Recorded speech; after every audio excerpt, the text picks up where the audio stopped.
প্রিয় বন্ধুগণ, সকলকে শুভেচ্ছা জানাই। আজকে আমি সিম গাছের আচা পোকা বা লেদা পোকা বিষয়ে আলাপ করব। এই পোকাটা প্রচুর ক্ষতি করে থাকে আপনার সিম গাছে।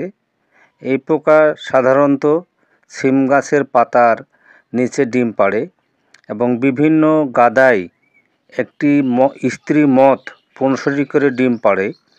ডিম পাড়ার 5 থেকে 6 দিনের মধ্যে তার ক্রিয়া দলবদ্ধভাবে এবং গাছের পাতা আপনার সবুজ অংশ খেয়ে পাতাকে সাদা করে ফেলে এবং এর আক্রমণ যদি বেশি হয়ে যায় তাহলে আপনার গাছের পত্র শূন্য করে ফেলবে, অর্থাৎ সবুজ অংশ থাকবে না, পাতা থাকবে না, সবকে শেষ করে ফেলবে। এইটাকে নিয়ন্ত্রণ করার জন্য আমাদেরকে অবশ্যই ডিমের গাদা, অর্থাৎ আমি যে পাতাটা দেখালাম এই গাদাটাকে সংগ্রহ করে আপনাকে নষ্ট করতে হবে এবং এইভাবে যদি কাজ না হয় পরিশেষে আপনাকে কীটনাশক স্প্রের মাধ্যমে আপনাকে এটাকে নিয়ন্ত্রণ করতে হবে। এটাকে যদি নিয়ন্ত্রণ না করেন আপনার এখানে ফল পাবেন না।